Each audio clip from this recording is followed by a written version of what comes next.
I'll get on my little soapbox for a second. It's Mark Shwerwin's Contractor Marketing Soapbox. Your guide to getting found, selected, and remembered. And now, here's Mark. Hey, Soapboxers, welcome back to another episode. Definitely gonna love this one. If you are in that zone, if you're listening to this and you're trying to answer that question of how do I transition my business from say mostly commercial to getting into the residential or vice versa, this is the episode for you. I'd like to introduce to you Gene McKenzie from McKenzie Contracting up in Owens, Maryland. Welcome, Gene. Appreciate you coming, man. Yes, sir. Thanks for having me, buddy. It was you did a podcast. You have your own podcast, so you're in your own studio, and you did this podcast. A gentleman by the name of Roy White from Fixed Right Guaranteed, and they're my client. And I'm sitting there watching this thing, and I am eating it up. I was like, you guys are talking about all the things that need to be talked about, and then I thought, there's a piece missing. There's that one little element missing, and it really kind of dove around marketing and transitioning a business over to, in your case, kind of picking up some more residential. How does that look like in the marketing sphere? Because B2B marketing is a lot different than B2C. And so I definitely appreciate you showing up today for that specific topic. And I'm going to start. I have a list of questions here, but I'm going to start when because you're not waiting around. Like, you started this process already. What were some of the things that you ran into that you were scratching your head on that B2C type market and marketing in general? Were people questioning, oh, you work on residential? Like, was there a hill to climb there? Yeah, and I think a big part of that initially was to almost act bigger than what you actually are. That you can take on the bigger, provide the service for like that big property management companies, the HOAs, the government contracts. You know, you got to kind of, I guess, jump into the shoes and then try to fill them once you're in them, you know. And that's the way that I approached it. And, you know, and then once I got the opportunity, we just worked hard. I hired a good team around me, and, you know, we've been doing that ever since, and it's worked out. But what I found, though, is like going from residential to commercial and government is it's a lot more, I guess, a stressful work environment. You know, so, and I'm in the process now of wondering if that's even where I want to go when as I scale my business. Is that the direction I want to go, or do I stay in the community that I live in and keep it majority residential? And that's kind of where my head's at right now. For anybody listening, or everybody watching this, that is what Gene just laid out is one of the things I hear the most when it comes to it, right? If you are a primary residential company and you're looking to expand into commercial, what ends up happening is you dilute your brand almost. There's a consumer's mind is, they're going to come to a website and go, oh, they do excavation and hauling. I just need somebody to come and trim my tree. I take the tree out of the front yard or put a hardscape in the backyard, right? There's a confusion that happens in the consumer's mind because the website kind of leads us down that path, right? Oh, McKenzie Contracting. They go and look, and they're not sure, right? When you start lumping things together. So one of the things that I tell, and you did this internally, right? You kind of separated. You had a teams for both divisions, so to speak, right? Yeah. So like a commercial division, residential division, and then also in our management team, you know, have guys like project managers that are responsible for just handling the commercial projects, and then a residential team that's good at communication with homeowners and so forth. And it is two different worlds, right? Like when you're dealing with residential construction, the main thing is communication, making sure people are happy with what you're doing. They know when you're going to show up. And it's a sense of gratitude there when you're a responsive contractor and they're getting something that they really like and they're happy that they found somebody to do it for them. Yeah. And then on the commercial world, it's just a lot more like crossing the T's, dotting the I's, sending emails after every meeting, like, tracking change orders. And I mean, it's just a whole different animal, Request for proposals and Yeah. Sometimes you're not even dealing with the person that signed off on the proposal. Right. Yeah. And it's a whole different skill set in the management, on the management side of things. And, on the commercial side too, it's usually, low bid wins the job. And I'm deciding now if that's the world I want to be in or not. Because I necessarily don't like being the cheapest guy around all the time. I like to be able to do the job that the customer can afford and that makes me money. And it's a win-win situation for both of us. And in the commercial world, as the contractor doing the work, it just feels like you're constantly getting beat up all the time, So it's a hard decision to make, though, for sure. It is a very hard decision to make. And the thing that I'd like people listening to this who are serious about this transition is to truly understand that when everything Gene laid out is accurate, right? Get the right teams in place internally, right? The communication styles are different. The interactions are different. But then that needs to parlay over to your web presence, your marketing. It is a different style marketing. Confusion, customers, clients today, if you're out there searching, they're looking for just as many reasons not to do business with you as they are to do business with you. If a residential person comes into a website and sees all commercial stuff, they're more likely to back out because they don't feel like they're in the right place, or that they'll get overcharged because they deal with big companies or do government contracts or whatever. They won't have time for the little guy. Right. And it's vice versa, right? If you are a commercial company and you're looking to break into residential, you need to understand the mindset of that consumer coming in. You need to treat them like you would, and how Gene set up the back end of his company, treat them differently. Right. I would almost suggest that depending upon on which direction you're coming, a viable marketing solution is to create two separate entities, separate websites even. You can have a master website that drives people to two different areas so that residential person isn't overwhelmed. We're speaking to them on their language, what they expect to see, the softness, the ideas behind hardscape and landscape, and what is it going to look like? And then you can have your stormwater management and your excavation and hauling division elsewhere, just like you are setting it up internally. That's a huge, huge piece. The McKenzie name in your particular, absolutely keep that and at the forefront. People have seen your trucks, etc. They just need a different approach online, just as much as they need it in person.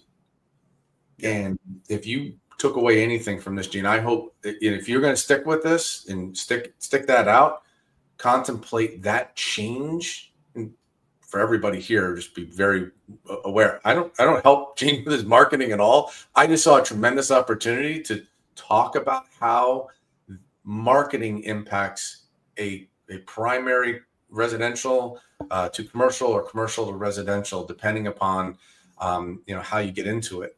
I've had clients around the country battle this. You can have mentions of stuff on your site. Just when you're funneling them in, they need to be spoken to the way that they need to be spoken to. Yeah, and so not so much on the marketing side, but on the customer service side of things. When you have a project manager or a foreman that is used to dealing with residential customers, right, and communicating a lot, going above and beyond to make sure they're happy with, like, hey, we didn't mess your yard up too much. Are you happy with how this looks? On a daily basis or every other day. But when you take those customer service skills and you put those people in the commercial space, and they're acting and treating the customers in the commercial space that same way, they appreciate it a lot. Like when you're talking and communicating with HOAs and property management accounts and stuff, and then you're giving them the time of day and actually make them feel like you're going above and beyond, it goes a long way there. So I mean, I've had success there too. But as far as marketing to the commercial side of things, Mark, I think it's hard to kind of pinpoint and dial in those quality commercial customers that you want, that aren't just looking for the low bid, that aren't just looking to get something done for as cheap as possible. So maybe you have some insight on that for me as far as how do you dial in your commercial marketing to attract quality customers? That's a really good question. Commercial marketing. Let's start with some basics before we go too far. I get a lot of pushback from commercial-oriented clients and prospects that there's not a lot of people looking for my services online, and I immediately put a kibosh to that. There is a lot of people online looking for what you do. However, okay, and this is the key point, how and what they find when they come into your website needs to align with the issues and the problems that they're faced with. For instance, and this goes to right. What are in the residential world? There are we joke, right? You can have you can have two of the following three: price. You can have it low cost. You can have it quick. Or you can have it quality, right? Project management triangle, but you can only have two. Pick one. In the commercial industry, it's not too dissimilar from what we understand. So if you're looking to get leads from commercial, you need to understand the mindset of that person that's searching right now. Most likely, it's a person in procurement looking for options and somebody to come out and do a request for proposal, right? Your website needs to answer those questions that they are inquiring. Do you do business in my area? Are you? Do you have a request for proposal online? Do I have to call? Do you need to visit? Is there? There's so many other ways to do this. Availability. How quick can you get this done? Right? There's so many questions that they have, and I will tell you, if you are going to go out there and you're going to market to the commercial business, the businesses out there, understanding the questions that they have and using your website to answer them, you become the quintessential authority.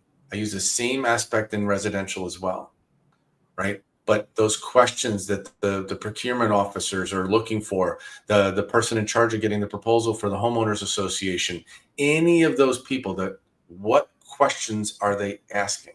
So do you approach that kind of like the SEO keywords like you do on the residential side? A little bit. Yeah. So if we say contractor, if we say excavation is a keyword, just looking at your website, and I say excavation is a keyword, excavation services. What questions do people have about excavation services that you have the expertise and authority to answer? And you start by answering them on your website. You start by saying, hey, I know that they're asking about this. Maybe for air conditioning repair, we talk about it with and you can look on Roy's website. He started asking and answering the questions that people were inquiring when they called in or when they were out in the field. How much for air conditioning repair? Well, that depends a lot about, and he goes through the details of what he has to understand before replying, with an accurate quote. That's the same thing that I would encourage you to do within your website, is to now start expanding it. There's something called FAQs, frequently asked questions. Start getting your people that are answering the phones, that are out there doing the customer service, that are doing those things, write down those questions that you're getting and start answering them, so that when somebody goes to the internet, they might not just look for excavation services. They might be looking for one of those questions. What should I look for in an excavation service, right? Whatever that means. Do they have small, can they work on small areas? Do they do large projects? Those are questions and viable questions. What special equipment do I need for certain circumstances? Viable question. Right. Start answering those. And then you've done it. You go to Google and you do a search, and air conditioning repair cost or excavation services cost. There's that little AI thing that shows up at the top now. Have you seen that? Oh, yeah. That's your goal. Get in there. Okay. You're the authority now. You can use it in your sales process. You can use it in your SEO. You show up higher. And you get in there by having those answers on your website. It's exactly correct. Cool. I'm actually in the process now of building a new website. So I missed the opportunity. yeah, no, you're like 3 weeks late, man. Oh. So no, that's great advice though, definitely. Because I've never looked at it that way. Like I've always been part of the conversation of the SEO keywords need to be on the pages on the website so you pop up. Yep. But I've never thought about it from the procurement side for government agencies and all the commercial stuff. So they have completely different questions. Yeah. Than a homeowners association will. Right. Having those pages in your website devoted to those verticals, and then have what are those questions that I get most and your answers. So here's the other thing, and this is for anybody listening, and especially for you, Gene. If you get a question and it requires 2, maybe 3 sentences to answer, that's what I classify as a frequently asked question. Put that frequently asked question on your government agency page. If that answer you find to be much more detailed, might require a video or a photo or more step-by-step instruction, that is what we would consider a blog post. Okay. Education. What you're trying to do is educate the commercial market. Be different. Right, all your commercial guys are standing around, not answering these questions. When we started doing this for the residential market, it exploded, and it was just prior to AI coming on full force, and we just saw this tremendous uptick in traffic and people inquiring about the services because of the questions that we were asking on the website, asking and answering. Yeah, there is a book. And if anybody is interested, Gene, write this down, keep it for later, whatever it is. It's a book, and it's been around a little while, but it's called They Ask You Answer. Let me tell you, when you start understanding how people are searching online, what questions they have, you want to be that authority. Don't let somebody else answer the question. Don't let your competitor be out there telling, in the residential market, right? We've seen this all the time. Angie's List is telling people how much an air conditioning repair should cost or a replacement should cost. Meanwhile, right, it says $4,000. Meanwhile, the clients are out there going, it's like double that. What are they talking about? Right. But that consumer now calls up and goes, oh, it should be $4,000. Why are you overcharging me? Right. You need to be the leader in that information. So in that space, how does a local HVAC service provider compete online with somebody like Angie's Leads to be the forefront of giving that information to their community? Be the authority. Be the authority. Just have it on their website. I mean, honest, exactly. Google already knows that you're the authority on your topic in your area. They already know you exist. You need to be the authority on. So instead of answering questions such as, how much should air conditioning repair cost? How much should air conditioning repair cost in your area? Okay. You then become the authority in that area. Angie is nationwide, right? She might be using averages from across the nation. You want to be the authority in your area. Right. And because people are going to recognize the name, the brand, you've been around. Oh, okay, so this is what I should expect. And you're going to get phone calls because of this. No, that's great advice. The new website, the FAQ section, I did not have that penciled in on how we were going to kind of format it. Definitely going to think about including that now. And then I was playing with the idea of doing the blog post though, maybe weekly or monthly or whatever. Just have like dedicate like the project of the month and talk about it, or maybe do questions and answers about permitting on certain types of jobs. Stuff like that. Yes. You know as well as I do, stories sell. Yeah. Right. You've got pictures. I'm looking at your website, your current website. Yeah. You got pictures of tree trimming, right? What circumstances require certain, methods to tree trimming and to tree removal? Like there's a lot of questions that go through a consumer's mind they just want to be educated on. Right? What's going to happen? That tree's really close to my house. What happens if it hits the house? What happens if, and I'm just coming from personal experience, right? We had a tree very close to our house in our last house, and I had a tree service come out and remove it. I'm talking to the dude about price. My wife's over there asking questions about, well, what safety, and is it going to hit the house, right? How close can you get? What kind of machines you're going to use? You're going to ruin the, like, I was interested. Are you going to show up, and are you going to be a decent price? Right. Those are my things. She was all about the quality questions, all about the outcome questions. That's why women are smarter than us, man. They really are. You're just worried about what it costs. Yeah, that's why I said that out loud. But those are the questions that I want to answer on your website, and I highly recommend. Yeah. Now, I want to be sure that we understand each other, and everybody here listening. Your FAQs are not necessarily a page on your website. Answer the questions that people are asking, topic-based, on the page itself. So if you have a tree trimming service page, answer the FAQs on that page about tree services, Okay. excavation services, storm drain. Like, have that. That just makes that page that much more powerful. Sure. Okay. An FAQ page is great, but that should be relegated to information on your company. Do you accept credit cards? What type of payments do you accept? Like, that people that ask questions like that go to your About Us page or your contact page or your general FAQ page. Okay. But So FAQs on each individual service page. That's correct. Okay. That's absolutely correct. Yeah, great advice. And two, right? And remember, and that's the delineation. If you have a blog, be sure to be linking those blogs from those pages. And again, this is for anybody listening. Create a mechanism where you have one main page for excavation. Here's my frequently asked questions. Here's additional support of that main page, right? That helps your SEO. You will be found more readily and on all the services that you perform. And just remember, there's not this unlimited number of people out there every day searching for tree services or excavation services. It spikes. We had a storm go through. Oh, tree services. It spikes. Yep. Storm drains. It spikes. Beautiful stretch of weather. You might have other things that spike. Just remember that there's not this linear number of people searching.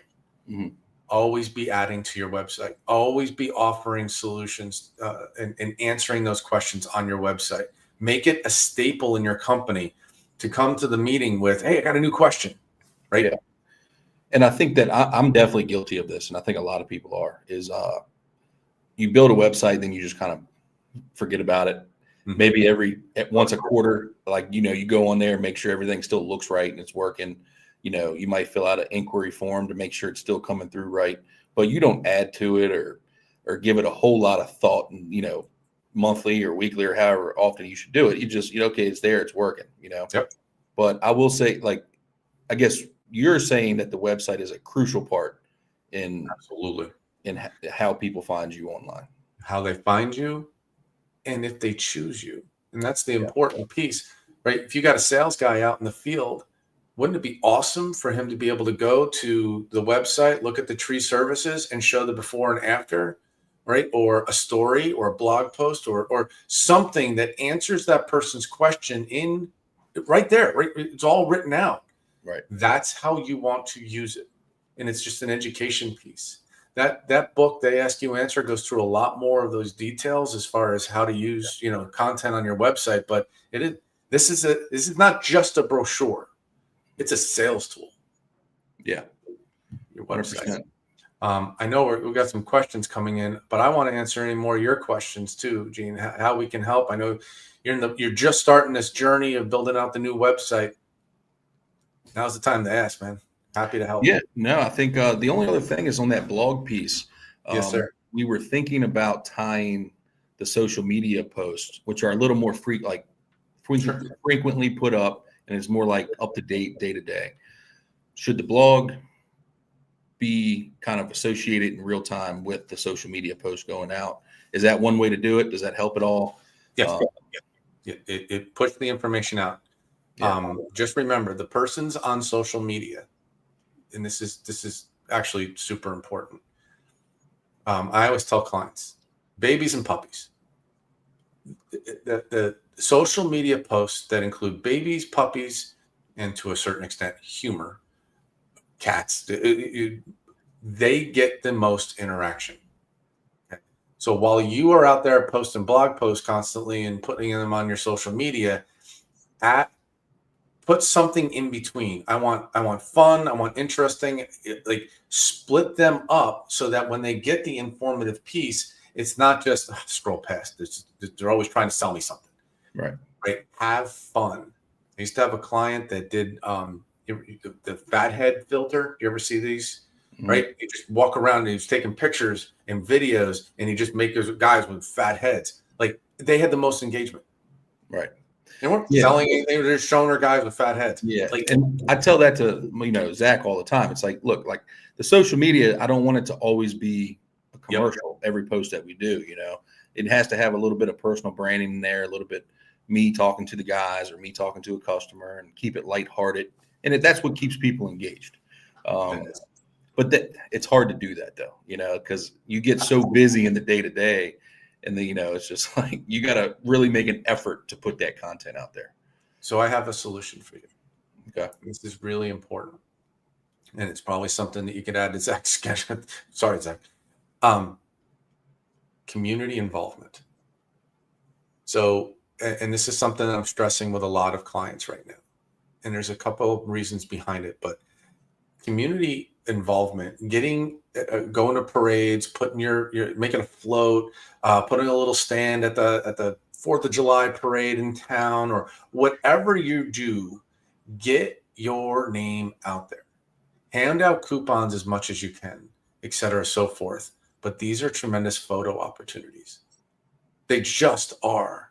And those, I had a client, it was a client. He was handing out grocery bags with his name on at certain grand openings. Like he's just out there in the parking lot handing out free, tote bags and stuff, but it had his name on it. Right. These are ways to get involved in your community so that people have you as top of mind. Super important, but it gives you as many photo opportunities. It goes back to the kissing babies, shaking hands, puppy pictures. Like go to the SPCA. Get involved there and show pictures of you and your team taking care of a puppy, or encouraging everybody to come by and adopt a puppy. These are the ways that you make your social media engaging. Yeah. Right. You can have the humor part, right? I had a client that would run around you dress up in a turkey costume, and there's all those guys running after him. Like those are fun. Absolutely. But the community involvement goes even beyond just your social media opportunity. It really does. Yeah. And it creates a camaraderie around the team too, especially if there's something that's near and dear to somebody's heart there. Yep. I have a hard time telling no to like little league teams when they ask me for a sponsorship. Yep. So we do that a lot, but it doesn't always turn into a photo opportunity. It's you have to force it. I know. Yeah. And that's the problem, right? I want you and your team to go there on opening day. Take a picture of the outfield fence with you and your team in front of it. Yeah. Bye, guys. Everybody takes off, right? I got a guy that did a high school football, sponsored a high school football team, right? Just kept getting more and more expensive on him. I said, well, what are you doing? How are you getting leads from it? Oh, hoping and praying they call. That's what I want you to do. I want you to call that organization up. Hey, on your big event, I want to come, next big local high school rivalry, I want to show up with one of my vans out in front, and I'm going to have a little competition, sign up here, guess the score, and get a whatever giveaway. Right.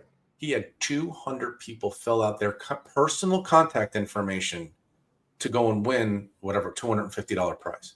Right. Yeah, it's great. Best money he's ever spent. Yep. And he just kind of forced his way in using his sponsorship. And the football team's like, yeah, come on, dude. Anything so you keep paying us money. Yeah. We got a couple questions here. I want to make sure we give give time to them. Let me see here. Actually, we do commercial work and are thinking about adding residential. How do you smooth out the seasonal roller coaster that residential work can create? This is about as fun as a question as I can get. So they do commercial work and thinking about adding residential. How do you smooth out that seasonal roller coaster now? So what I do there is every year, pretty much right after Thanksgiving to about the second week of January, residential work just pretty much dries up because people are busy with the holidays and, so we know that that's coming every year. So what I do is I try to Q3, I start to try to backlog commercial and any government municipality work that I have. Yep. And I tell them, look, I'm going to make it a priority and I'm going to give you the best price I can if I can do it between December 1st and February 1st. Let me keep it on my back burner until then, and then I'll come in and I'll do it at this price for you because I know that the residential work won't be there at that point. So that's one thing that we do. Another thing is some of especially tree work. Like you can do tree work when the ground's frozen here. And, so if we get an influx of tree work or even groundwork that can be done when the ground's frozen, Q3, I'll start trying to backlog some of that for those winter months. And, we might slow down a little bit, only work a 35-hour work week, in those months. But we just try to plan ahead as best we can. So. Excellent Response and something I highly recommend, depending upon your industry. What a lot of my residential clients will do, especially in the heating and air, plumbing, or electricals, they have maintenance agreements with their clients, and they in the shoulder season or less popular seasons, they schedule all of those during that time. Yeah. Right. If you were doing tree pruning, right, schedule it during a time when I'm not going to have a lot of demand or what have you. So excellent response. But it's something that I would recommend, depending upon your industry, is considering some sort of maintenance agreement with your clients so that you can schedule them and kind of always have a schedule going, even if it's just tune-up work or tree trimming work or what have you. Yeah, that's a whole nother conversation. That's something that I've been working on and really racking my brain is on recurring services that I can offer. Yep. But right now, a lot of what we do is just big project, one-time hit, and the customer's happy. They'll call me again, but they might not call me for another 5, 6, 7 years. That's exactly right. So you're constantly chasing a new customer. Let me tell you something. And for your industry specifically, you have a whole section on your website called Hardscape and Landscape. And this goes back to the problems. I have a pool in my backyard. I got pavers for all around it, etc. And they get nasty with mold, and I don't know how to take care of them. I've gone out there with a pressure washer. I've done all this stuff, and it just keeps coming back. And I got drainage issues now, etc. So forth. These are your maintenance opportunities, right? What are the things that the client is faced with that they question? How do I keep it clean? What products should I use? Can I use straight bleach? Like, these are questions that people are asking. And I really would encourage you to sit down. If you're racking your brain right now and you're listing all these questions, how can I create a service or a maintenance plan around those questions? Right. And let me tell you something. That is like opening Pandora's box. It's how maintenance agreements started for HVAC. How do I stop my air conditioner from breaking down every summer? Tune up. Right. In the spring. That's what I would be focused on, is when you're listening to those questions and writing them down, what answers can you provide? Can you provide a maintenance plan for your hardscapes or landscape that you've done in the past? Yeah. I never hear from the guy that put the pool in. I know. I know. It's definitely an issue in my industry for sure. And I know that it would take a lot of stress off of me finding new customers every month if I had recurring business. But 100%. No, we got 2 more questions at least. Let's see. How do you change your value proposition for a homeowner or business mindset? think I got this question right.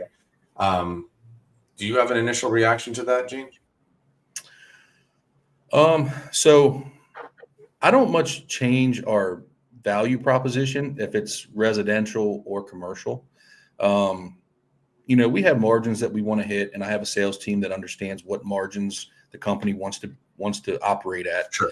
And we just try to be fair with those margins to ourselves and to our customers, whether that's commercial or residential.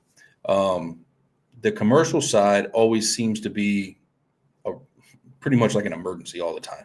Like they need it done as soon as possible for as cheap as possible. And it's like, well, if I'm dropping everything that I'm doing right now to come to put out your fire as fast as I can, then there's some value to that, Yep. So, that's where we kind of see the better margins on the commercial side, is because you have to respond faster. Where on the residential side, there's more communication involved. There's a little more kind of explaining to them the value that you're actually going to provide.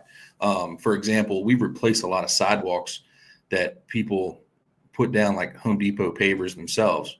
And then I come and I'm like, look, this isn't what we're going to give you as a final product. It's going to be completely different. And then you start showing them pictures and explain the process of how you install it, and show them literature on the products you're going to use. And then they understand the value that you're bringing to the table.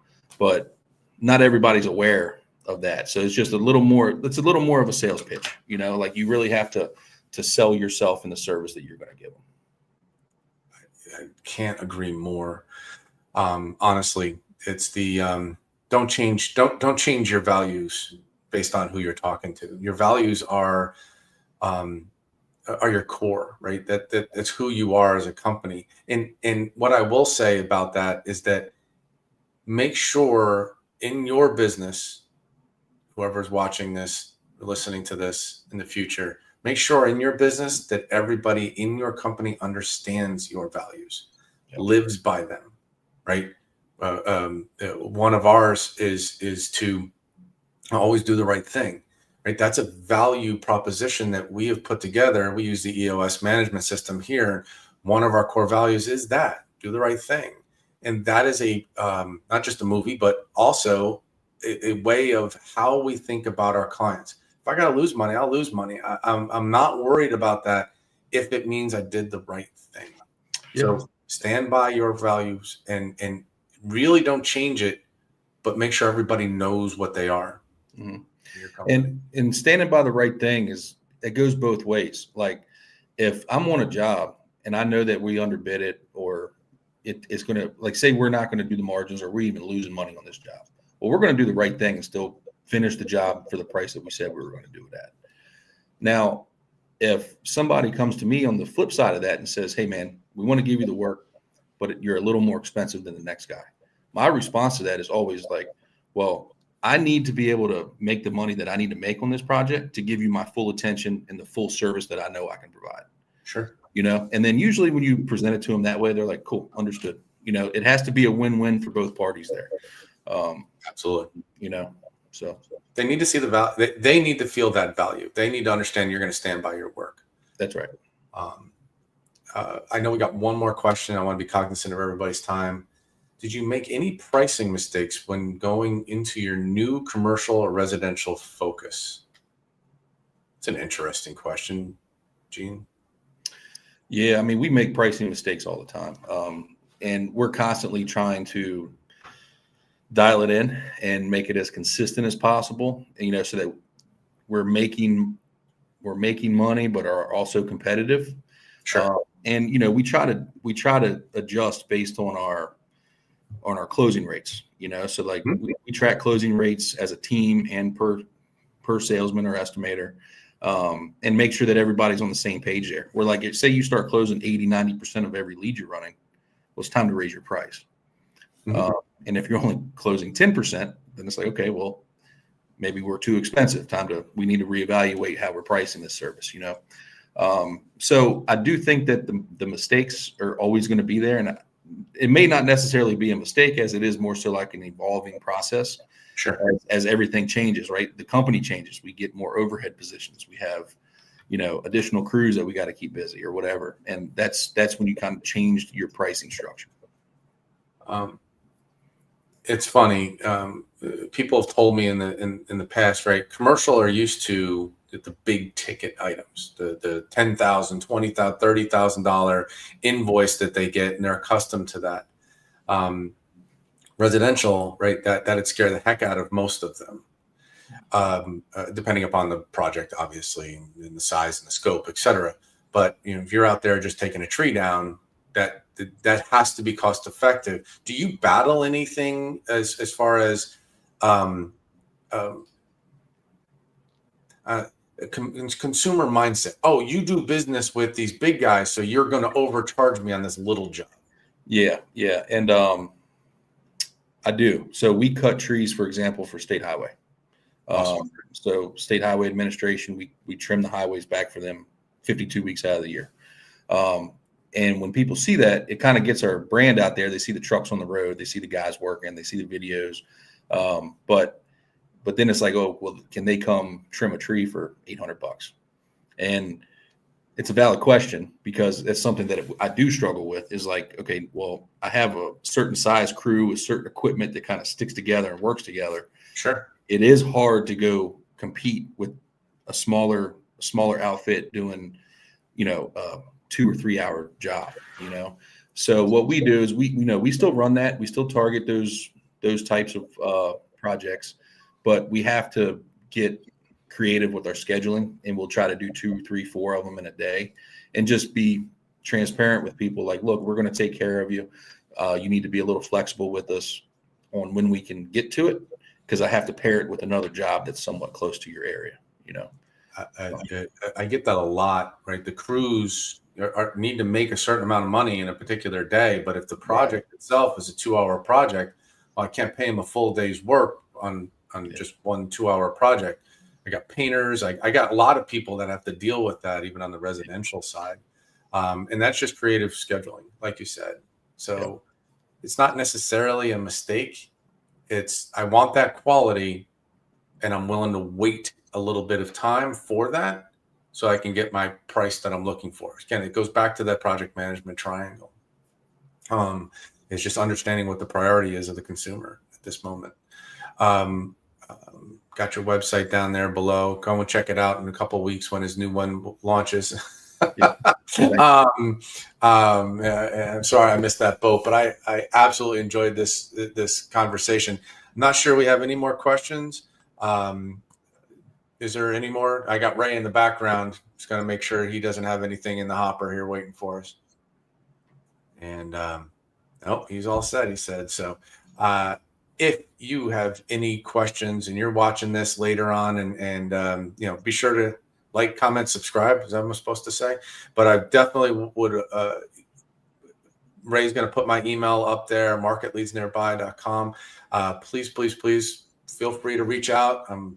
Got plenty of information. I'll give it to you for free. And if we're the right company for you, great from a marketing perspective. But I really am I'm about providing value in my industry and trying to answer those tough questions that people are asking. And Gene, I know you have your own podcast.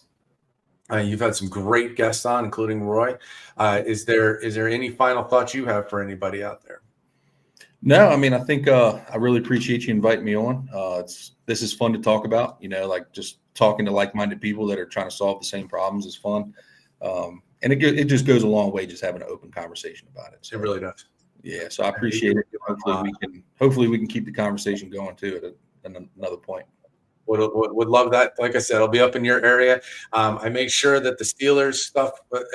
He's up in Maryland, everybody. So I made sure my Steelers stuff was in the picture just to give him an irk. Yeah, Ravens country. So we have fun with that. Definitely appreciate the time, Gene, and I'm going to bid you an adieu, and I appreciate it. Thank you again. Yes, sir. Thanks a lot. It's Mark Shwerwin's Contractor Marketing Soapbox. Call Mark to learn more. 919-758-8420.